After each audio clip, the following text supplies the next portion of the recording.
باللہ من الشیطان الرجیم بسم اللہ الرحمن الرحیم الحمدللہ رب العالمین والصلاة والسلام علی سید الانبیاء والمرسلین بالقاسم محمد اللہم صلی علی محمد وآل محمد آل طیبین الطاہرین المعصومین ولعنۃ اللہ علی القوم القاذبین اما بعد فقد قال اللہ تعالیٰ فی کتاب المجید اعوذ باللہ من الشیطان الرجیم بسم اللہ الرحمن الرحیم انما یرید اللہ لیذھب عنکم الرجس اہل البیت ویطہرکم تطہیرا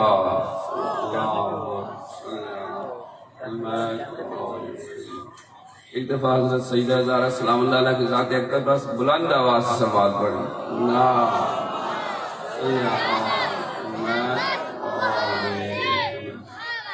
عزیزان، ہماری خوش قسمتی ہے کہ آج الحمدللہ مہمان علماء کرام تشریف فرما تھے اور ان کی گفتگو آپ نے سنی۔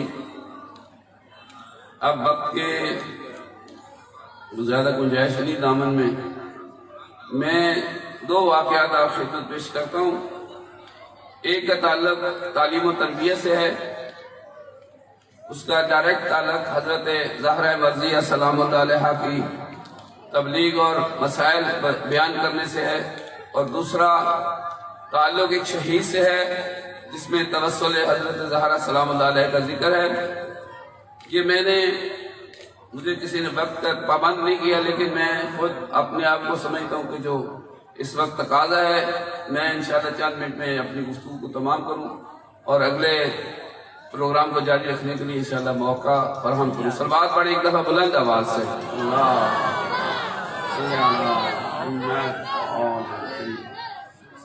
ہمارے برادر عزیز حسن قاضی مہدی قاضی صاحب نے آپ کے سامنے بیست یا تعلیم و تربیت کا نظام پیش کیا۔ یہ خوش قسمتی ہوتی ہے کسی کو خدمت دین کا موقع ملے، تبلیغ دین کا موقع ملے، کیونکہ ہمارے وحی الہی اور احادیث کے اندر ایک انسان کو زندہ کرنا پوری انسانیت کو زندہ کرنے کی مترادف ہے۔ منیت المرید میں بھی اور دوسری جگہ پر بھی یہ حدیث حضرت سیدہ زہرا سلام اللہ علیہ سے نقل ہے، وہ بیان کر دیتا ہوں، تھوڑی توجہ کا طالب ہوں۔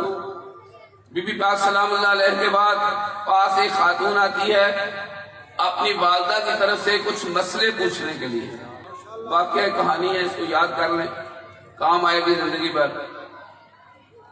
وہ کچھ سوال پوچھتی ہے، بی بی پاک سلام اللہ سے سوالوں کا جواب دیتی ہیں، اور وہ محسوس کرتی ہے بی بی تھک نہ گئی ہوں، ذرا تکلف کرتی ہے۔ بی بی پاک سلام اللہ علیہ فرماتی ہیں پوچھیں اور پوچھتی ہے، 2-3 دفعہ جب یہ واقعہ پیش آ جاتے ہیں تو پھر وہ تکلف کرتی ہے۔ تو اس وقت حضرت زہرہ مرضیہ سلام اللہ علیہ اسے فرماتی ہیں کہ آپ کو پتہ ہے کہ یہ جو میں مسئلہ آپ کو بتا رہی ہوں اس کا ثواب کتنا ہے؟ اس بی بی کو متوجہ کرنے کے لیے کہ اس تعلیم و تربیت کا ثواب کتنا ہے، بی بی پاک ارشاد فرماتی ہے کہ ہر ایک مزدور کو یہ کام دیا جائے کہ یہ سامان چھت پر پہنچانا ہے، تو اس زمانے میں اس کی مزدوری 1 درہم بنتی ہوگی، 1 دینار بن جاتی ہوگی۔ بھی فرماتی ہیں کہ اگر یہ کام ایک مزدور کو دیا جائے اور وہ اس کو انجام دے تو اگر اس کو 1000 دینار اجرت دی جائے تو وہ کتنا خوش ہوگا۔ درہم ہوتا ہے چاندی کا، دینار ہوتا ہے سونے کا۔ تو بی بی فرماتی ہیں کہ جب 1 درہم دینار جو مزدوری تھی مزدور کو، اگر اس کو یہ سامان چھت پر لے جانے کے لیے 1000 دینار دیا جائے تو کتنا ثواب ہوگا، تو اس وقت کتنا وہ خوش ہوگا۔ تو فرماتی ہیں وہ عرض کرتے ہیں بہت خوش ہوگا۔ تو اس وقت بی بی سلام اللہ فرماتی ہیں، یہ جملے ہیں بی بی پاک سلام اللہ روایت کے، کہ میں جو ایک مسئلے کا جواب آپ کو بتا رہی ہوں، ایک مسئلے کا لفظ ایک مسئلہ ہے وہاں پر، اس کا ثواب اتنا ہے کہ اگر یہ زمین و آسمان کی فضا کو قیمتی پتھروں سے بھر دیا جائے تو ایک مسئلہ بتانے کا ثواب ہے۔ اور یہ ثواب مختصر نہیں ہے کہ کوئی عالم دین ہی ہو، دینی تعلیم ہی پڑھا ہو، رسمی طور پہ حوزہ تعلیم و تربیت اہل بیت کا حصہ ہے۔ تعلیم و تربیت یعنی تمام ائمہ اہل بیت کی جد و جہد کو آپ دیکھیں، تمام ائمہ اہل بیت نے بڑی سزا کے شاگردوں کی تربیت کی۔ امام صادق علیہ السلام کے روزے میں 4000 افراد کی شرکت، جناب امام زین العابدین ابو حمزہ سمالی جیسے شاگردوں کی تربیت کی، جناب امیر المومنین علیہ السلام قمیل اور دیگر افراد کی جیسے میں تمار جیسے شاگردوں کی تربیت کی، جنہیں اسرار امامت بتائے، معنویت اور روحانیت کے دریا ان کے دل سے جاری ہوتے تھے، علم کا مقام بتایا۔ یہ تمام ائمہ کی سیرت ہے کہ اپنے زمانے میں بہترین شاگرد تیار کرتے تھے۔ شام ایک شیعہ بھی نہیں تھا، امام صادق علیہ السلام شاگرد تھا عقائد کے اندر، وہ ولایت کی بحث کرتا تھا، اور اس کو کہا گیا کہ یہ اہل بیت کی ننگی تلوار ہے جو اہل بیت کے انحراف کے مقابلے میں چلتی ہے اور صفایا کرتی چلی جاتی ہے، لوگوں کے عقائد درست کرتی چلی جاتی ہے۔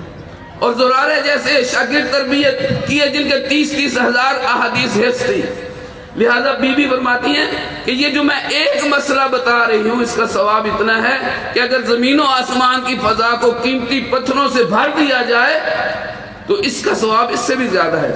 اور آگے فرماتی ہیں کہ روز محشر جنہوں نے ہمارے یتیمان آل محمد، یعنی جب امام عصر بالخصوص جب غیبت کبریٰ کا زمانہ ہے تو اس میں تمام شیعہ نے اہل بیت یتیمان آل محمد کا نام اہل بیت کی احادیث میں دیا گیا ہے، جو ان کی سرپرستی کرتے ہیں، انہیں راہ سے بچاتے ہیں، انہیں ہماری ولایت پر باقی رہنے کے لیے ان کے یقین کو محکم کرتے ہیں اور ان کی سرپرستی کرتے ہیں۔ روز محشر ایسے علماء کو، ایسے سرپرست انسانوں کو جنہوں نے اہل بیت کے شیعوں کی ہمدردی کی ہوگی، ان کی سرپرستی کی ہوگی، ان کی مشکلات میں ان کا کام آئے ہوں گے، قیامت والے دن ایسے علماء کو محشر میں اکٹھا کیا جائے گا اور انہیں قیمتی جبے پہنائے جائیں گے، اور بعض علماء ایسے ہوں گے ان کی ہر عالم کو اس کی کاوش اور محنت جتنی اس نے دین کی تبلیغ کی ہوگی، جتنی زحمت کی ہوگی، اس کے مطابق اس کو جبے پہنائے جائیں گے۔ بعض علماء ایسے ہوں گے جنہیں 1 لاکھ بھی جبہ پہنایا جائے گا۔ اور اس میں ایک جو آخری بات ہے حیران کرنے والی کہ وہ بی بی پاک سلام اللہ علیہ کے لفظ ہیں کہ اس جبوں کے اندر جو ایک تار ہوگی، ایک تار، وہ کتنی قیمتی ہے؟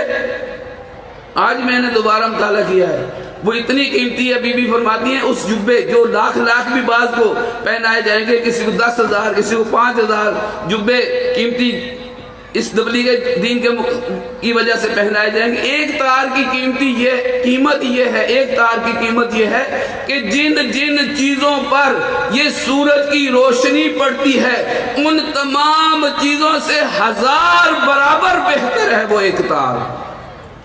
نعرہ تکبیر، اللہ اکبر، نعرہ رسالت، یا رسول اللہ، نعرہ حیدری۔ لہذا عزیزو ہمارا آپ سے تقاضا یہ ہے کہ آپ 5 بچے نا، 1 بچہ خمس میں دیں دین کی تبلیغ کے لیے، جو امام صادق علیہ السلام کا شاگرد بنے، دین مبین کی حفاظت کرے، دین مبین کو لوگوں تک پہنچائے، یتیمان آل محمد کا سہارا بنے، اور قیامت کے دن آپ کا یہ عالم بیٹا اس طرح سے ہزاروں جبے پہنے کہ آپ کے لیے بھی فخر بن جائے روز قیامت۔ 5 بچے ہیں تو 1 بچہ خمس کے لیے دے جو آل محمد۔ اور انشاءاللہ آج کا زمانہ وہ نہیں ہے جب مولوی بھوکے مرا کرتے تھے۔ مولانا صفدر حسین نجفی صاحب فرماتے ہیں کہ کوئی عام بندہ تو بھوک سے مر جاتا ہے، کبھی کوئی مولوی بھوک سے نہیں مرتا۔ ایسا نہیں ہے۔ اور دوسرا یہ 1 لاکھ پتی ہو گیا، کوٹھی بنا لی، کار لے لی، آپ کے بچے ایسے بن گئے جب سور سے پڑھ کے آئے، نہ آپ کو پوچھتے ہیں، نہ آپ کا لینا نہ دینا، بدتمیز، نہ باپ کا کوئی احترام۔ کل کو پوری زندگی آپ مر جائیں گے، قبر میں چلے جائیں گے، 1 دفعہ بھی فاتحہ نہیں پڑھائیں گے۔ یہ طالب علم جو بچہ ہوگا ہر شب جمعہ آپ کے لیے ثواب کے لیے کوئی کام کیا کرے گا۔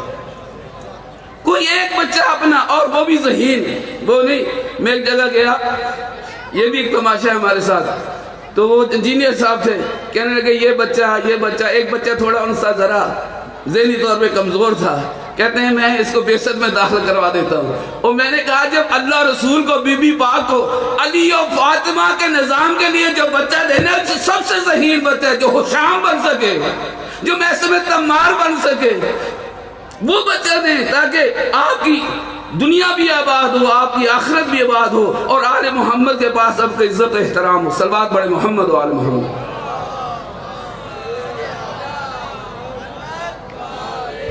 عزیزو یہ بات لمبی ہے لیکن میں اس کا آخری حصہ 2-3 منٹ مقدمہ بیان کرنے کے بعد آخری حصہ حضرت زہرہ مرضیہ سلام اللہ علیہا کی جو فضائل ہیں, عزت و عظمت ہے, اس کا ذکر کرنا چاہتا ہوں. اب ذرا غور کیجئے گا, 5-7 منٹ سے زیادہ بات نہیں کرنی آپ سے, وقت ہی نہیں ہے. اور وہ یہ ہے کہ بی بی پاک سلام اللہ علیہ کا مقام کیا ہے. یہ تو آپ نے حدیث سنی ہوئی نا کہ پروردگار فرماتا ہے اے میرے رسول, اگر میں نے علی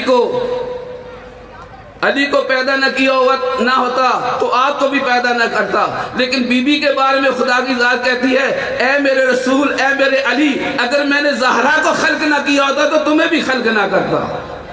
بی بی وہ کی مالک ہے, اور اس بی بی کا مقام جہاں سے شروع ہوتا ہے اور جہاں پر ختم ہوتا ہے ایسا سمندر ہے نہ جس کا کوئی کنارہ ہے نہ جس کی کوئی عمق ہے. اس لیے کہ بی بی کو ایک حدیث میں یہ کہا گیا ہے کہ بی بی کو زہرا کیوں کہتے ہیں. ایک حدیث میں یہ کہا گیا ہے کہ جب آسمانوں پہ مانوی مخلوق پیدا کی گئی, عالم مانا میں ظلمت تھی, تاریکی تھی.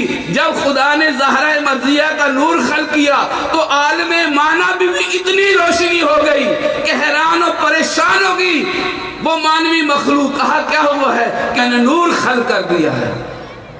یہ بی بی کی ابتدا ہے, اور انتہا کیا ہے کہ جب عالم معاشر ہوگا سارے عالم معاشر کو کہا جائے گا کہ بی بی پاک تشریف لا رہی ہے, سارے اپنے آنکھیں نیچی کر لو, رسول کی بیٹی آ رہی ہے. اس بی بی کی آسمانوں اور مانوی مخلوق کو روشن کرنے سے لے کے عالم معاشر تک بی بی پاک کو حق شفاعت دیا جائے گا. اور بی بی پاک اس طرح سے اپنے ہر شیعہ کو اور اپنے ہر ماننے والے کا چن لے گی جیسے پرندہ برے دانوں سے اچھے دانے چن لیتا ہے. بی بی اپنے ہر شیعہ اور محب کو عالم معاشر سے چن کر ان کی شفاعت عطا فرمائے گی. یہ بی بی کا مقام ہے. یہ بی بی کا مقام عالم مادہ میں کیا ہے. شہید قاسم سلمانی جس نے دشمن کو چنے چبا دیے, دشمن کو گھر پٹھا دیا, دہشت پر داعش والوں پہ دہشت تھی, جس نے اہل حق کو پوری دنیا پر کامیابی کے جھنڈے گاڑ دیے, جس نے حضرت فاطمہ زہرا کی دختر جناب زینب کبریٰ سلام اللہ کے مزار اقدس کا تحفظ کیا, مدافعین حرم. یہ شہید یہ ایک بات کہتا ہے, شہید کہتے ہیں کہ جب یہ حزب اللہ کی جنگ تھی, 33 دن کی جنگ تھی, اسرائیل نے جنگ مسلط تھی, ہر روز نئے تابڑ توڑ حملے تھے. پہلا ہفتہ بہت سخت تھا, پہلا ہفتہ بہت سخت تھا, پھر دوسرا ہفتہ, پھر تیسرا ہفتہ, چوتھے ہفتے میں بات میں نے مختصر کر دی, 1.5 گھنٹے کا انٹرویو ہے, لیکن آخری بات جو حضرت زہرہ مرضیہ سلام اللہ سے وابستہ ہے وہ کرنے لگا ہوں. جب آخری ہفتہ تھا, 27 اور 28 دن گزر چکے تھے, اسرائیلی ہم سے مذاکرات کرنے کے لیے تیار نہیں تھے, کوئی بات سننے کے لیے تیار نہیں تھے. ایک خلیفہ تھا اس عرب ریاستوں کا جو ہمارے درمیان ان کے درمیان میڈیٹر تھا, لیکن اسرائیلی کوئی بات نہیں سنتے تھے. ہوا کیا کہ ہم نے چوتھے ہفتے ایک چوتھا ہتھیار تجربہ کیا, لیکن وہ تجربہ کیسے ہوا؟ کہتے ہیں کہ 28 دن گزر چکے تھے, ایک مجاہد نے خط لکھا, عماد بغنیہ کو دیا. عماد بغنیہ نے سید حسن نصر اللہ کے سامنے وہ خط پڑھا, اور میں وہاں موجود تھا کیونکہ 33 دن شہید قاسم سلمانی بھی لبنان کے اندر رہے, میں وہاں موجود تھا.